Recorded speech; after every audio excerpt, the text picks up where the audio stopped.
चलो आगे सब। Welcome to a new. Yes sir. आपके क्लास 12th का सेकंड चैप्टर हुआ करंट इलेक्ट्रिसिटी, और इसमें इलेक्ट्रोस्टैट का ज़्यादा यूज नहीं है, सिर्फ इलेक्ट्रिक फील्ड का कहीं कहीं हल्का सा यूज है। और अगेन ये चैप्टर जो है बहुत लेंदी चैप्टर, इसको पढ़ने में कम से कम 15 लेक्चर लग जाता है, 12 से 15 लेक्चर। और इस चैप्टर से आपको बोर्ड में भी आता है सवाल, यही मेन एडवांस में तो आता ही है। बोर्ड में इससे बहुत थ्योरेटिकल और न्यूमेरिकल भी आता है, find current in the circuit वाले। ठीक है, तो इस चैप्टर को हम लोग स्टार्ट करते हैं एकदम सबसे पहले वाले चीज से, जो नाम है पहले वो पढ़ेंगे। करंट इलेक्ट्रिसिटी दो वर्ड से बना है, एक तो इलेक्ट्रिसिटी और एक है करंट। मेनली इसको सिर्फ करंट भी बोल सकते हैं। करंट क्या होता है पहले ये समझेंगे, और करंट क्यों फ्लो करता है कहीं पे भी वो समझेंगे। तो जो पहला टॉपिक इसमें पढ़ना है हमें वो यही पढ़ना है कि करंट का मतलब क्या होता है, व्हाट इज करंट। है ना, क्या लिखा रहा है व्हाट इज करंट, करंट को कैसे डिफाइन करते हैं, स्केलर है कि वेक्टर है, क्या यूनिट है, ये सब जानेंगे। ठीक है, सपोज कोई भी पर्टिकुलर कुछ एरिया ऑफ क्रॉस सेक्शन हो, ठीक है ना। इस एरिया ऑफ क्रॉस सेक्शन से मान लीजिए कि चार्ज अगर फ्लो कर रहा है, ठीक है ना, चार्ज इज फ्लोइंग, चार्ज का बहाव है, चार्ज फ्लो हो रहा है, तो हम कहेंगे कि इस पर्टिकुलर पॉइंट से करंट पास हो रहा है। करंट को आई से, स्मॉल आई या कैपिटल आई से रिप्रेजेंट करते हैं। जिस रेट से ये चार्ज फ्लो हो रहा होगा, that rate is called current, rate of flow of charge. जैसे आप नल खोलते हैं तो नल में से क्या निकलता है, पानी गिरता है। मान लो नल में से पानी की जगह चार्ज गिरने लगे, तो वो गिरते हुए चार्ज को, बहते हुए चार्ज को हम लोग क्या बोलेंगे, फ्लो ऑफ चार्ज। और उसी फ्लो ऑफ चार्ज का दूसरा नाम है करंट। तो करंट को अगर बोर्ड के हिसाब से डिफाइन करना होगा कि व्हाट इज करंट, तो हम बोलेंगे rate of flow of charge is called current. ठीक है, rate of flow of charge is called current. अब करंट को दो तरीके से डिफाइन किया जाता है, एक तो होता है आपका एवरेज करंट और एक होता है इंस्टेंटेनियस करंट। एवरेज करंट जो होता है वो होता है delta Q upon delta T. जितने भी रेट वर्ड होते हैं ना, उस सब में दो दो डेफिनेशन होता है, एक एवरेज और एक instantaneous. Delta Q by delta T का मतलब ये हुआ कि किसी पर्टिकुलर क्रॉस सेक्शन से मान लीजिए d q amount of charge pass किया डी टी टाइम में। जैसे ये कोई पर्टिकुलर क्रॉस सेक्शन हमने ले लिया, ठीक है, और यहाँ से मान लीजिए कि कुछ चार्ज पास किया है D Q D T time में। ब्लैक कहा गया, डेल्टा क्यू चार्ज पास किया डेल्टा टी टाइम में, तो जितना चार्ज पास किया डिवाइडेड बाय टाइम कर दो, आपको एवरेज करंट आ गया। ठीक है, फिर पूछा जाता है इंस्टेंटेनियस करंट क्या होता है। इंस्टेंटेनियस करंट का मतलब होता है current eight a particular time, और ये डिफाइन होता है D Q by D T. जितने भी इंस्टेंटेनियस वर्ड होते हैं ना, इंस्टेंटेनियस वेलोसिटी क्या लिखते हो, D x by D T. Average velocity delta x by delta T. उसी तरह से सेम चीज है, एवरेज करंट एक टाइम इंटरवल के लिए निकाला जाता है, instantaneous current D Q by D T एक पर्टिकुलर टाइम पे निकाला जाता है, rate of flow of charge. ठीक है ना। अब करंट जो है, पहली बात स्केलर है, वेक्टर नहीं है, लेकिन करंट के पास डायरेक्शन होता है। डायरेक्शन क्या होता है, तो डायरेक्शन होता है जिस डायरेक्शन में पॉजिटिव चार्ज फ्लो करेगा। ठीक है ना, तो डायरेक्शन ऑफ जो आई होता है that is same as direction of flow of positive charge. जिधर पॉजिटिव चार्ज फ्लो कर रहा होगा ना, उसी डायरेक्शन में होगा। या उल्टा भी कह सकते हैं, अगर नेगेटिव चार्ज होगा तो opposite to direction of flow of negative charge, opposite to direction of flow of negative charge. क्योंकि भाई चार्ज दो प्रकार के होते हैं, पॉजिटिव भी नेगेटिव भी। तो करंट किधर होगा ये डिपेंड करेगा कि फ्लो होने वाला चार्ज किधर है। अगर पॉजिटिव चार्ज इधर जा रहा है कहीं किसी वायर में, तो बोलेंगे करंट इस दिशा में है। लेकिन उसके बदले अगर नेगेटिव चार्ज है और वो इधर जा रहा है तब बोलेंगे करंट इधर नहीं पीछे की तरफ है। ठीक है, तो करंट का डायरेक्शन डिसाइड होता है कि चार्ज आखिर फ्लो किधर हो रहा है, राइट में हो रहा है कि लेफ्ट में हो रहा है, ऊपर जा रहा है कि नीचे जा रहा है। ठीक है ना। जनरली आपको ये जो फ्लो दिया जाएगा ये किसी न किसी कंडक्टिंग वायर में दिया जाएगा आपको। भाई कंडक्टिंग वायर का मतलब हुआ कि कोई तार ले लो, तार को थोड़ा सा मोटा करके दिखा दिए, ये मोटा सा ऐसे तार है, इस तार के अंदर भाई बहुत सारा पॉजिटिव और नेगेटिव चार्ज है, कंडक्टिंग वायर है। ठीक है, तो अगर आपका पॉजिटिव चार्ज इधर जा रहा है, सारा पॉजिटिव चार्ज इधर फ्लो हो रहा है, इसका मतलब करंट इसमें वायर में इधर की तरफ है। ठीक है, अब वो पॉजिटिव चार्ज इधर क्यों फ्लो हो रहा है, इधर पीछे क्यों नहीं जा रहा है, ये सब हम लोग आगे चल के पढ़ेंगे। फिलहाल इतना लिखने से अच्छा सिर्फ ये लिखो, पॉजिटिव चार्ज इधर जाएगा, करंट का डायरेक्शन वही होगा, या इलेक्ट्रॉन या नेगेटिव चार्ज इधर जाएगा, करंट का डायरेक्शन उसके अपोजिट लेते हैं, चार्ज नेगेटिव हो जाएगा तो करंट का डायरेक्शन उल्टा हो जाएगा। पहले इतना नोट कर लो।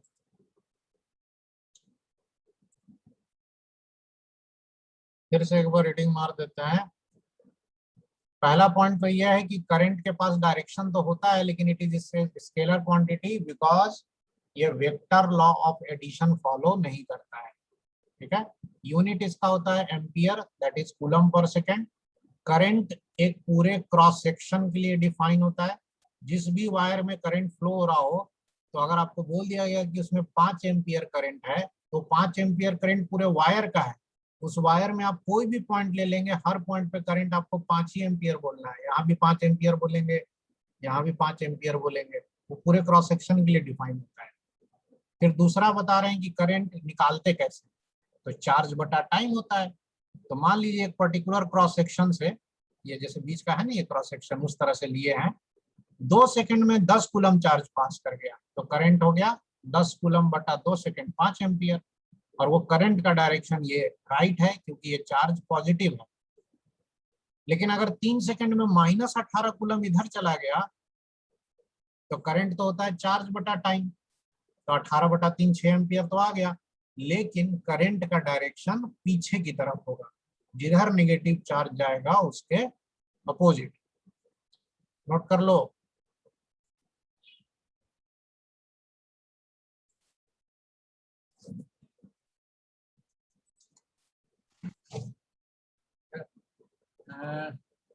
अब इस पे हम लोग सिंपल सिंपल न्यूमेरिकल करेंगे। जैसे कंडक्टर्स में जो करंट फ्लो होता है वो मेनली इलेक्ट्रॉन के मोशन की वजह से होता है। ठीक है, तो कंडक्टर में बहुत सारा फ्री इलेक्ट्रॉन होता है। नॉन कंडक्टर में तो करंट फ्लो भी नहीं होगा। भाई लकड़ी में कभी सुने भी करंट फ्लो हो रहा है? जब भी आपको करंट फ्लो होगा किस में होगा, लोहा में होगा, पीतल में, तांबा में, कॉपर में, एल्यूमिनियम में, इसी में होगा। तो अगर उसमें करंट फ्लो होता है कंडक्टर में तो मेनली वो होता है due to flow of electron. तो अगर हम उस पर न्यूमेरिकल देते हैं कि कितना electrons pass through a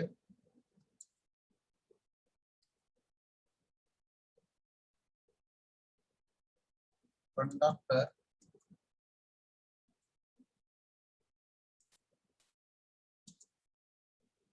in 4 second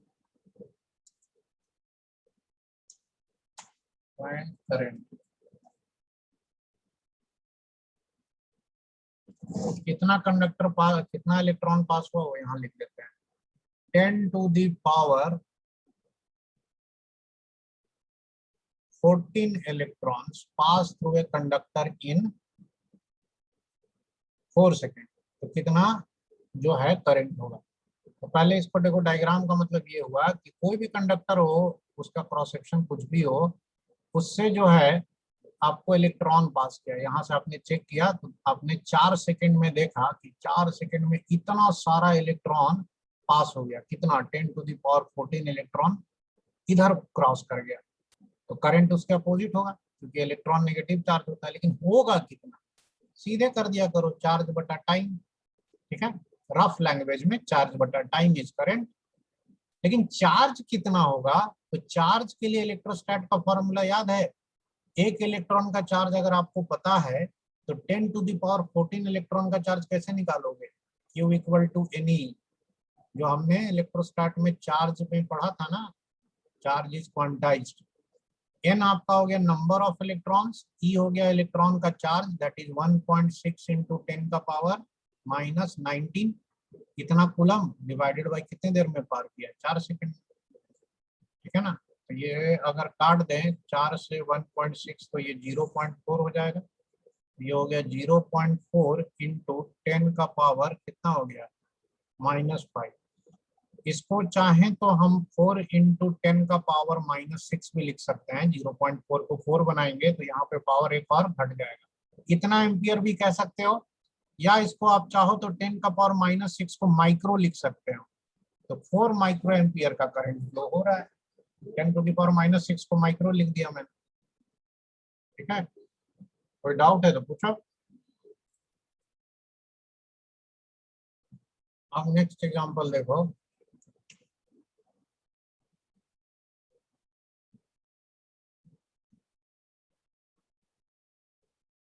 charge flowing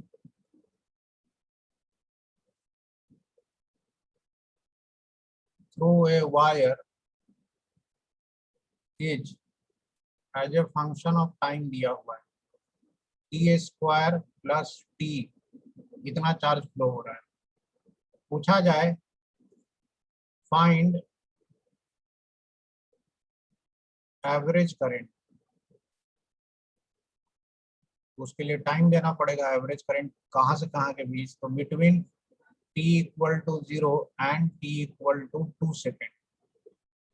और दूसरा पूछा जाए फाइंड करंट एट 2 सेकेंड, तो कैसे निकालेंगे। चार्ज का आपको फंक्शन दिया हुआ है कि अलग अलग t की वैल्यू रखोगे तो इससे पता चल जाएगा कि उतने देर में कितना चार्ज फ्लो किया। तो एवरेज करंट तो कैसे निकालते हैं, और ये दूसरा वाला जो सिर्फ करंट लिखा है दैट मीन्स इंस्टेंटेनियस करंट है। एवरेज करंट निकालने के लिए delta q by delta t चाहिए, delta q by delta t. Delta q का मतलब होता है कि चेंज इन चार्ज या total amount of charge flow. इसमें पता कर लो कि 2 सेकंड पे कितना चार्ज था, 0 सेकंड पे कितना चार्ज था, डिवाइडेड बाई टाइम कर देना 2 सेकंड। उसके लिए आप यहाँ पे टी की वैल्यू रख देना, यहाँ पे टी की वैल्यू रखोगे ना 2 सेकंड तो पता चल जाएगा कि 2 सेकंड पे कितना चार्ज फ्लो हुआ था, 0 सेकंड पे कितना था, उससे आपको चार्ज का आइडिया लग जाएगा। ट्राई करो। 2 पर 5 बी पे 2.5 एम्पीयर। हाँ वो तो बहुत आसान है। एवरेज करंट के लिए लिखेंगे हम लोग delta q by delta t. Delta two Q का मतलब होता है फाइनल चार्ज, फाइनल चार्ज को क्यू एफ या क्यू टू लिख दो, minus initial charge change in charge divided by time. इसके लिए 2 सेकंड रखो क्योंकि यहाँ 2 सेकंड पे पूछा है, तो 2 का स्क्वायर 4 प्लस 2 कितना हो गया 6, और एक बार t इक्वल टू 0 रखो तो इनिशियल कितना आ जाएगा 0, डिवाइडेड बाई कितना टाइम 2, 6/2 कितना हो गया 3 एम्पियर। ये सवाल प्योरली काइनेमेटिक्स से बेस्ड है। काइनेमेटिक्स में ऐसे ही ना दिया रहता था कि डिस्प्लेसमेंट अगर इतना है तो वेलोसिटी निकालो, तो दो दो तरह का वेलोसिटी निकालते थे, एवरेज वेलोसिटी और इंस्टेंटेनियस वेलोसिटी। सेम उसी तरह के कॉन्सेप्ट पे बेस्ड है। ये नहीं करेंगे उसके लिए काइनेमेटिक्स पढ़ना है आपको, उसमें भी इस तरह का सवाल किए थे हम लोग। अगर सिर्फ करंट लिखा है तो दैट इज इंस्टेंटेनियस करंट, और ये हो जाएगा D Q by D T, और इसका डिफ्रेंशिएशन कर दो टी स्क्वायर का 2t प्लस 1, और इसमें बाद में t की जगह 2 रख दो क्योंकि यहाँ करंट क्या पूछ रहा है, करंट एट 2 सेकेंड। 2 रख दोगे तो 2 दूनी 4 प्लस 1 5 एम्पियर आ गया। नोट करो।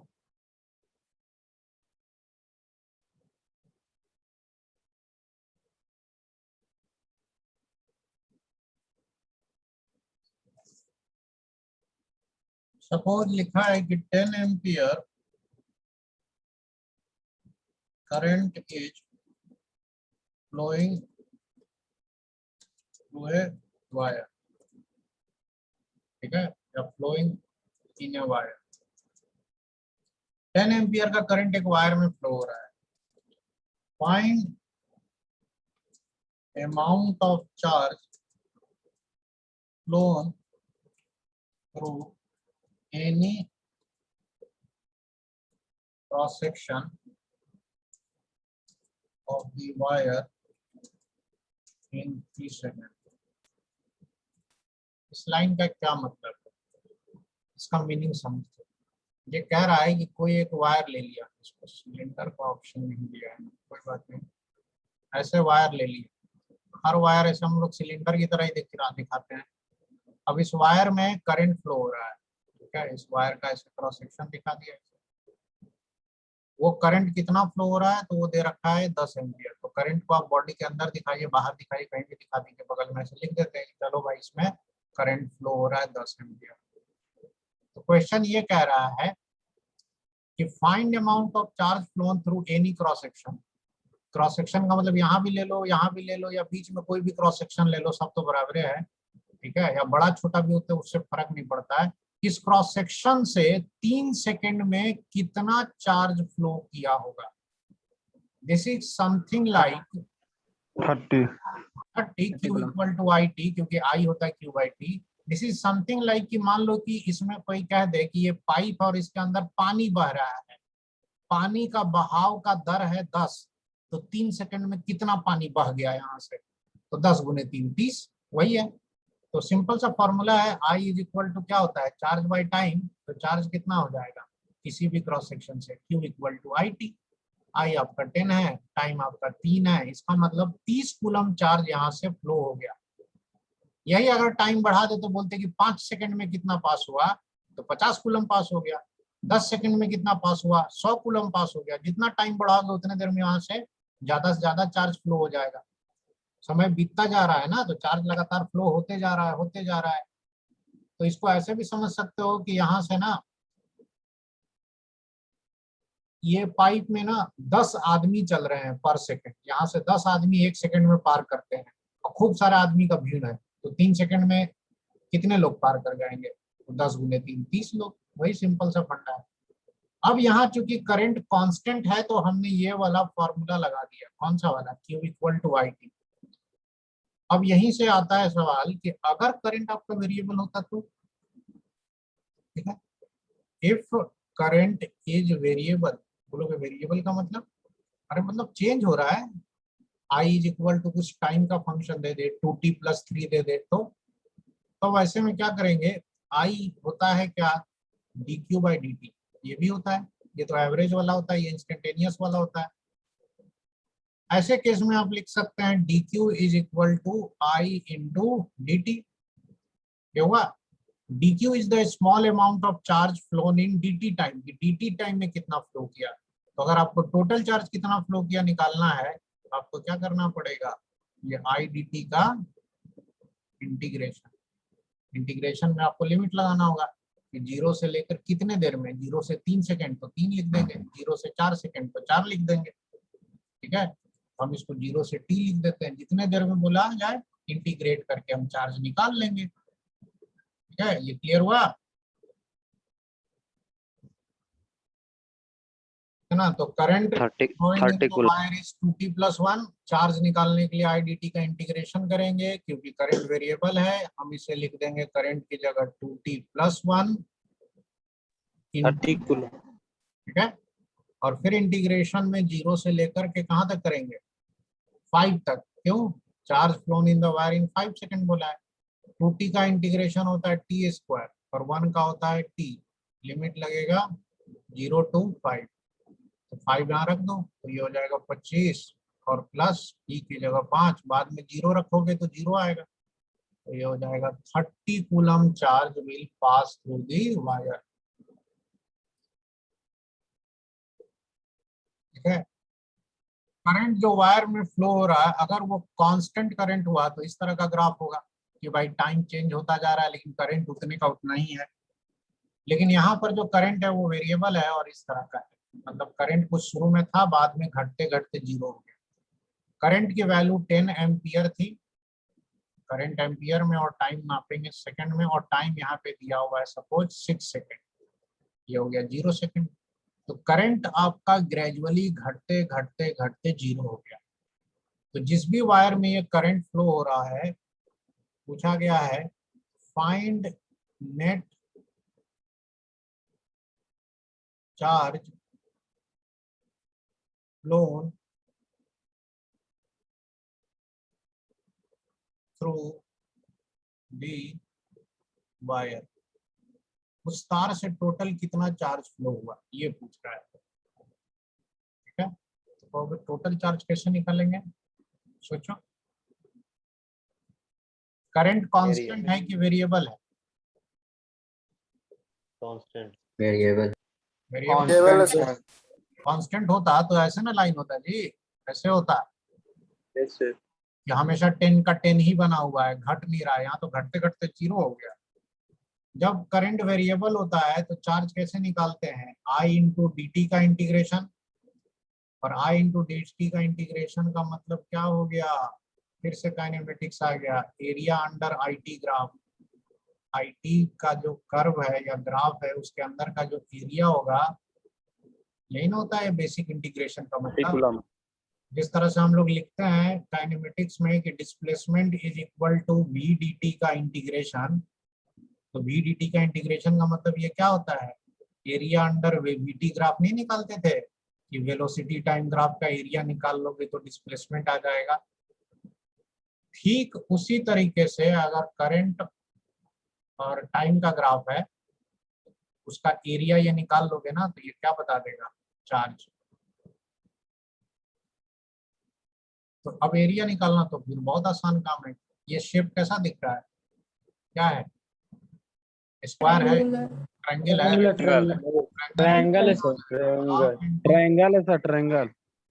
हाँ धन्यवाद बताने के लिए। बेस हो गया 6, हाइट हो गया 10, कितना आ गया 30 कूलम आ गया, 30। समझे। तो ये दो तरह के सवाल हुए, एक में आपको current as a function of time लिख के दे दिया था, ठीक है, और इस बार हमने करंट लिख के ना दिया, उसका ग्राफ बना के दे दिया, तो ये ज्यादा आसान पड़ता है। ग्राफ दे दिया तो सीधे एरिया निकाल दो ग्राफ के नीचे का, आ गया आपका टोटल चार्ज कितना फ्लो हुआ है वायर से। क्लियर, नोट कर लो। और आज की क्लास यहीं तक रहेगी, होमवर्क बता देते हैं, और अगली क्लास मंडे या ट्यूसडे को लेंगे, कल नहीं लेंगे। कल मेरी और के सर की क्लास नहीं होगी, के सर का तो शायद कल है भी नहीं तुम्हारे बैच में। Yes sir. ठीक है, तो मंडे या ट्यूसडे को हम लोग फिर क्लास लेंगे, टाइम टेबल तो संडे को आ ही जाएगा। होमवर्क क्या रहेगा, इलेक्ट्रोस्टैट्स में सेकंड एक्सरसाइज हो चुका है, थर्ड एक्सरसाइज होमवर्क रहेगा। थर्ड एक्सरसाइज में पहले है प्रीवियस ईयर AIPMT और एम्स के क्वेश्चन है, मतलब नीट का क्वेश्चन है ये सब। इसमें कितना सवाल है, मेरे बाप रे बहुत सवाल है, चैप्टर भी तो बहुत बड़ा है, अरे बाप बहुत ज्यादा है। कोई बात नहीं, 1 से लेकर 40 तक करके आओगे, क्योंकि ये जो नीट के सवाल होते हैं वो एक एक लाइन का सब सवाल होता है, इसमें से मुश्किल से 5-7 सवाल ही तुमको थोड़ा बड़ा मिलेगा। 1 से लेकर 30 तक दे दीजिए सर।